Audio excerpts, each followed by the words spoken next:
Shalom, selamat pagi saudara sekalian. Salam di dalam kasih Tuhan kita Yesus Kristus. Selamat datang di dalam program acara bersama Gereja ICC Bandung, yaitu Devotion.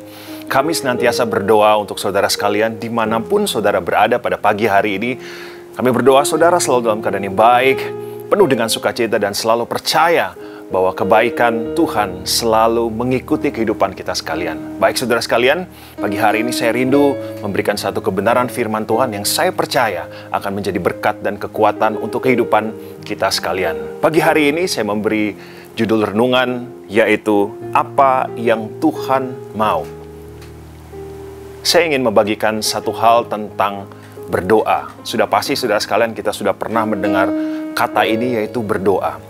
Mungkin saudara adalah pribadi yang suka berdoa. Di dalam segala hal, memulai hari seperti hari ini, saudara memulai dengan doa. Menghadapi pergumulan, kesukaran, masa-masa yang sukar, saudara juga membawa segala sesuatunya di dalam doa. Atau mungkin ada yang tidak suka berdoa. Menghadapi segala hal apapun cuek dan tidak peduli, mungkin tidak mengerti konsep doa itu seperti apa. Atau mungkin ada orang-orang yang sama sekali tidak berdoa, jarang berdoa, mungkin sudah lupa kapan terakhir kali saya berdoa. Dan banyak orang yang memiliki pemahaman yang dangkal tentang berdoa. Nah, pagi hari ini saudara, mari kita belajar bersama-sama tentang berdoa. Mengawali devotion pada pagi hari ini, saya ingin membagikan 3 ayat tentang berdoa. Yang pertama adalah 1 Tesalonika 5 ayat 17. Bunyinya adalah, tetaplah berdoa. Jadi kitab ini adalah nasihat praktis dari Paulus untuk jemaat yang didirikan oleh Paulus sendiri, yaitu jemaat di Tesalonika. Kemudian ayat yang kedua, Matius 6 ayat 9. Saudara bisa membuka Alkitab saudara, kalau saudara ada di rumah. Matius 6 ayat 9, karena itu berdoalah demikian. Saudara sekalian, konteks ini adalah ketika Tuhan Yesus sedang mengajarkan bagaimana caranya berdoa, dan disinilah muncul doa Bapa kami. Dan sebelumnya kita ingat bahwa Tuhan Yesus baru saja memilih murid-muridnya yang pertama. Kemudian ayat yang ketiga, Matius 26 ayat ke-41. Bunyinya seperti ini saudara, berjaga-jagalah dan berdoalah. Sudah tahu, kejadian ini adalah detik-detik terakhir sebelum Yesus ditangkap dan dia akan masuk ke dalam jalan salib. Nah, saudara sekalian, 3 ayat yang saya tampilkan tadi, saudara tahu ada kata berdoa di dalam 3 ayat ini.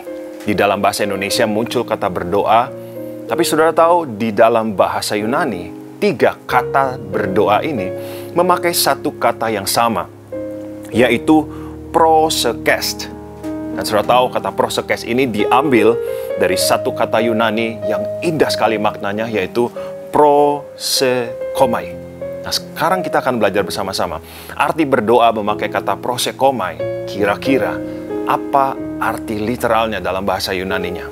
Dan kalau saudara sekalian, ini arti yang sangat powerful dan kita bisa belajar bersama-sama. Arti kata dari prosekomai itu adalah ini saudara. Perhatikan baik-baik. Interaksi dengan Tuhan demi mengalihkan keinginan kita untuk ditukar dengan kehendak-Nya. Dan di saat itu kita diberikan iman. Sekali lagi, ini makna dari berdoa di dalam bahasa Yunaninya. Saudara, saya bacakan sekali lagi. Interaksi dengan Tuhan demi mengalihkan keinginan kita untuk ditukar dengan kehendak-Nya.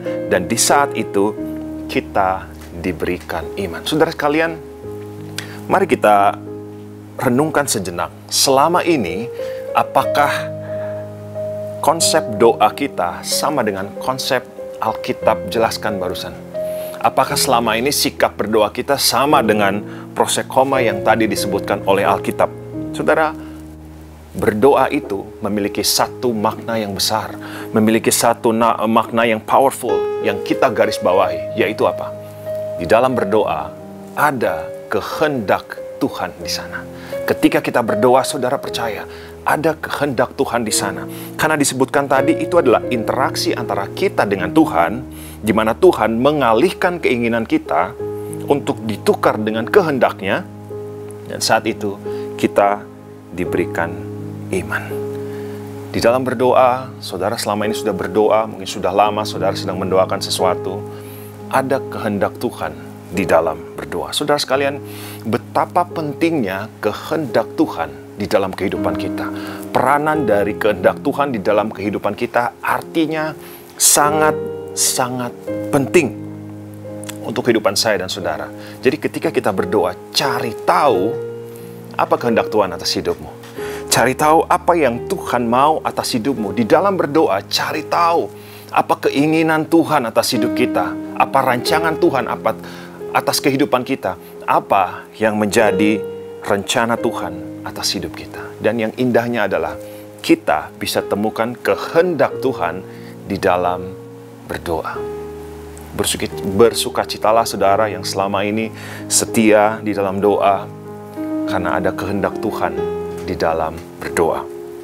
Saudara sekalian, ketika kita berdoa, mungkin selama ini kita mencurahkan segala sesuatunya, curhat kepada Tuhan, kemudian kita membawa list doa, daftar-daftar doa yang harus disetujui oleh Tuhan, dan kita berdoa dan Tuhan bekerja. Tapi tahukah saudara, di dalam bahasa asli dari kata berdoa bahasa Yunani, doa itu sesungguhnya bagaimana caranya? Supaya kita bisa memahami kehendak Tuhan. Supaya kita bisa mengerti kehendak Tuhan. Kita bisa mengenal kehendak Tuhan di dalam kehidupan kita. Itu inti dari berdoa. Kehendak Tuhan terjadi di dalam kehidupan kita. Mari kita buka bersama-sama Kolose 1 ayat yang ke-9. Kolose 1 ayat yang ke-9. Saya akan bacakan buat saudara. Supaya kamu menerima segala hikmat dan pengertian yang benar untuk mengetahui kehendak Tuhan dengan sempurna. Saudara sekalian, di dalam berdoa, mari kita bangun pengenalan akan kehendak Tuhan atas hidupmu. Untuk keluarga kita, apa kehendak Tuhan? Ketika kita sedang berdoa untuk keluarga kita, cari tahu apa kehendak Tuhan atas keluargamu. Ketika kita sedang berdoa untuk pekerjaan kita, mari kejar pengenalan akan kehendak Tuhan atas pekerjaanmu. Ketika kita sedang berdoa untuk pergumulan yang begitu menyusahkan kita, menyulitkan kehidupan kita, terlebih di masa pandemik sekarang ini, cari tahu apa kehendak Tuhan di dalam pergumulan yang sedang kita hadapi. Saudara sekalian, apa yang Tuhan mau terjadi di dalam kehidupan kita, itulah kehendak Tuhan. Amin, saudara. Jadi mari kita evaluasi bersama-sama. Selama ini kita berdoa, apakah kita mengejar kehendak Tuhan atau untuk memuaskan keinginan pribadi kita? Apakah kita selama ini ketika kita berdoa, kita mengejar kehendak Tuhan untuk terjadi di dalam kehidupan kita? Saudara sekalian, kenapa sih kita harus mengejar kehendak Tuhan? Apa yang Tuhan dapat lakukan ketika kehendaknya terjadi di dalam kehidupan kita? Kenapa kita harus mengenal kehendak Tuhan ketika kita berdoa? Kenapa, saudara? Saudara, di dalam Alkitab, saudara tahu Ayub mengalami satu masa susah yang begitu luar biasa. Dia terpukul dan hidupnya hancur. Kenapa? Karena dia kehilangan anak-anak yang begitu dikasihi. Dan apa yang dia miliki itu banyak yang hilang. Saudara sekalian, dia melewati masa yang begitu sukar. Tapi saudara tahu, Ayub berhasil melewati masa yang sulit itu. Dan pada akhir dari kitab Ayub, Ayub menuliskan seperti ini. Ayub 42 ayat yang kedua. Kita baca bersama-sama. Aku tahu bahwa engkau sanggup melakukan segala sesuatu dan tidak ada rencanamu yang gagal. Melewati segala sesuatu, Ayub percaya bahwa Tuhan sanggup melakukan segala sesuatu. Saudara sekalian, mengapa kita harus tahu kehendak Tuhan? Mengapa kita harus mengerti kehendak Tuhan? Mengapa kita harus mengenal kehendak Tuhan? Jawaban sederhana buat saudara dan saya. Karena Tuhan itu sanggup. Karena Tuhan mampu. Karena Tuhan bisa menyelesaikan pergumulan yang sedang kita hadapi. Tuhan punya jalan keluar. Tuhan punya banyak cara untuk menolong kehidupan kita. Karena Dia, Tuhan yang sanggup, sama seperti Ayub berkata, engkau sanggup melakukan segala sesuatu. Kita mau mengenal kehendak Tuhan, karena Tuhan itu sanggup. Jadi saudara sekalian, berdoalah. Kalau saudara mungkin kemarin-kemarin sudah jarang berdoa, sudah tidak pernah berdoa, pagi hari ini saya mengajak kita semua, mari kita mulai berdoa lagi. Berdoalah untuk mengejar, mengenal, mengetahui, dan memahami apa kehendak Tuhan atas kehidupan saya dan apa kehendak Tuhan atas kehidupan saudara sekalian. Saudara, waktu kita berdoa, kita mencari kehendak Tuhan. Waktu itu, Tuhan akan menunjukkan pimpinannya. Tuhan akan menunjukkan arahannya. Tuhan akan memberikan bimbingannya. Tuhan akan meluruskan kita. Tuhan akan menghibur. Tuhan akan menguatkan kita. Kita diteguhkan dengan firman-firman. Diingatkan tentang firman-firman Tuhan yang bisa menyegarkan kita. Sehingga kita punya semangat yang baru. Kita percaya. Kita punya keteguhan hati kepada Tuhan. Kita diberikan kepekaan. Kita diberikan ketenangan. Sehingga kita bisa mengerti dengan jelas kehendak Tuhan apa di dalam kehidupan kita. Apa yang Tuhan mau. Apa rencana Tuhan atas hidupmu. Apa tujuan Tuhan di dalam kehidupan kita. Amin, saudara sekalian. Saya nggak tahu apa yang sedang saudara hadapi saat ini. Yang sedang saudara gumul, yang sedang saudara doakan. Mungkin sudah bertahun-tahun, sudah sekian lama. Mari kita berdoa sama-sama saudara. Tetapi untuk mengejar, mengenal, dan mengetahui apa kehendak Tuhan untuk kehidupan kita sekalian. Amin, saudara sekalian. Saudara sekalian, di dalam Alkitab ada sebuah cerita yang luar biasa. Ada apa yang terjadi ketika kita akan belajar bersama-sama, apa yang terjadi ketika seseorang mengejar kehendak Tuhan. Dan akhirnya, pada akhirnya, ketika dia mengejar kehendak Tuhan, kehendak Tuhan itu mengubah kehidupannya. Hidupnya berubah. Banyak hal yang diubahkan di dalam kehidupannya. Saudara sekalian, di Alkitab ada seorang raja namanya Raja Nebukadnezar. Raja Babel, saudara sekalian. Satu kali dia bermimpi. Dan ada satu pengumuman secara nasional waktu itu. Mimpi dari Raja Nebukadnezar ini harus bisa diartikan, diterjemahkan oleh para orang bijaksana, orang pintar, orang pandai yang ada di Babel waktu itu. Semua mereka harus bisa mengartikan mimpi dari Raja Nebukadnezar. Bagaimana kalau tidak bisa diartikan? Ancamannya serius. Mereka akan dibunuh kalau tidak bisa mengartikan mimpi dari Raja Nebukadnezar. Tapi bagaimana kalau orang-orang bijaksana waktu itu mereka bisa mengartikan mimpi dari Raja Nebukadnezar? Kalau mereka bisa, mereka akan menerima hadiah dan kehormatan yang besar. Berarti ancaman dari dibunuh ini juga terarah kepada Daniel, Sadrak, Mesak, dan Abednego. Karena mereka adalah termasuk orang-orang bijaksana di Babel waktu itu. Saudara tahu langkah apa yang diambil oleh Daniel? Daniel 2 ayat 16. Maka Daniel menghadap raja dan meminta kepadanya supaya ia diberi waktu untuk memberitahukan makna itu kepada raja. Jadi ketika pengumuman nasional itu sedang tersebar bahwa mereka orang-orang bijaksana harus bisa mengartikan mimpi dari Raja Nebukadnezar, Daniel datang kepada raja.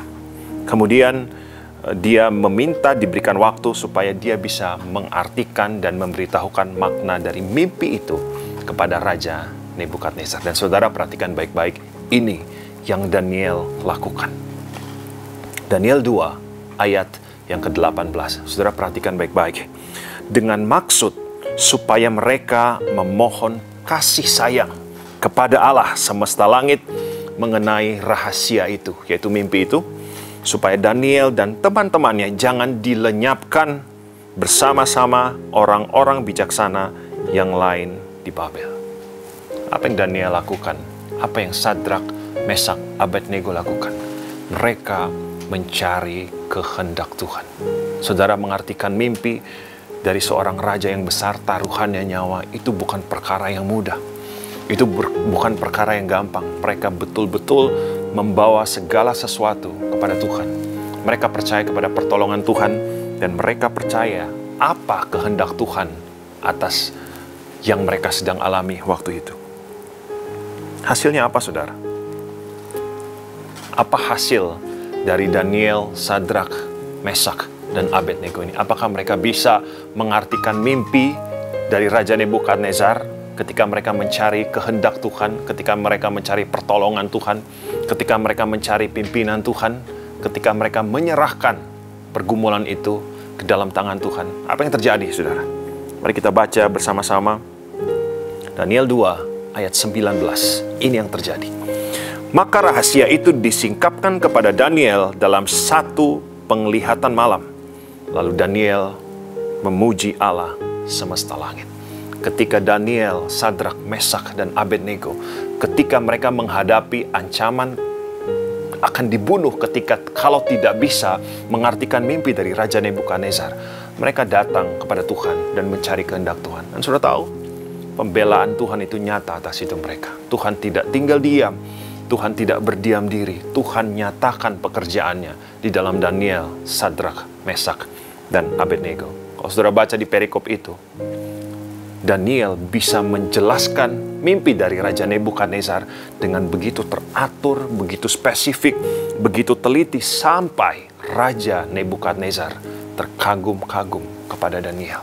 Saudara, ketika kita sungguh-sungguh mencari kehendak Tuhan, pembelaan Tuhan itu nyata atas hidup kita. Ketika kita sungguh-sungguh mencari tahu apa yang Tuhan mau, mendahulukan Tuhan dan mengandalkan Tuhan, mencari apa kehendaknya di dalam pergumulan yang sedang kita hadapi, Tuhan tidak tinggal diam. Dia bekerja atas kehidupan kita. Amin, saudara. Dan apa yang dilakukan Tuhan atas kehidupan Daniel, sejak saat itu, kehidupan Daniel itu berubah. Peristiwa ini mengubahkan kehidupan Daniel. Ayat terakhir, saudara, Daniel 2 ayat 48.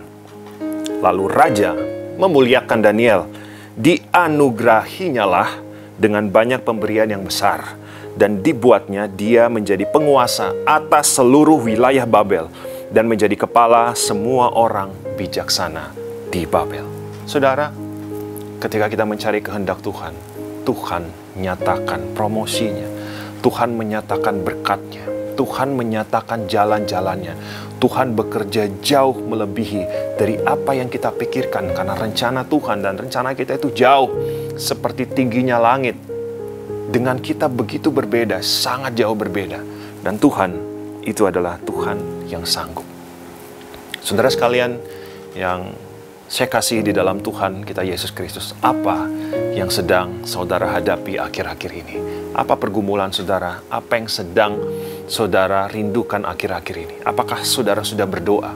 Mungkin saudara sudah lama sekali tidak berdoa. Dan pada pagi hari ini saya mengajak, mari kita berdoa bersama-sama meski keadaannya begitu berat. Keadaannya menjadi susah, kemudian sepertinya jalan sudah nggak ada jalan lagi. Kita sudah menyerah, kita sudah nggak tahu harus berbuat apa lagi. Tapi marilah kita berdoa. Kita datang kepada Tuhan untuk mengetahui, mengenal, dan mengejar kehendaknya di dalam hidup saya dan saudara. Dan saudara tahu, kita percaya bahwa kehendak Tuhan adalah kehendak yang sempurna. Dan Tuhan itu sanggup bekerja di dalam kehidupan kita sekalian. Amin. Mari kita berdoa bersama-sama, saudara. Pagi hari ini, Tuhan Yesus, kami bersyukur untuk waktu ini kami belajar bersama-sama untuk mengerti, mengejar, dan mengenal kehendak Tuhan di dalam berdoa. Tuhan, pulihkan kehidupan kami semua, dan saat ini kami mau mengambil komitmen yang baru untuk berdoa kepada Tuhan, untuk punya gaya hidup berdoa. Dan di dalam doa kami mengutamakan untuk mengenal kehendak Tuhan, untuk mencari kehendak Tuhan, untuk mengetahui apa kehendak Tuhan di dalam kehidupan kami, apa yang Tuhan mau di dalam kehidupan kami. Dan kami percaya Engkau Tuhan yang sanggup, dan kehendak-Mu sempurna di dalam kehidupan kami semua. Terima kasih untuk pagi hari ini, Tuhan. Kami siap memulai hari ini dengan sukacita dan percaya bahwa Tuhan yang menyertai kehidupan kami. Di dalam nama Tuhan Yesus Kristus, semua yang percaya, mari sama-sama katakan, amin. Saudara sekalian, devotion pada hari ini sudah selesai. Sampai berjumpa kembali di devotion Gereja ICC Bandung minggu depan. Tuhan Yesus memberkati.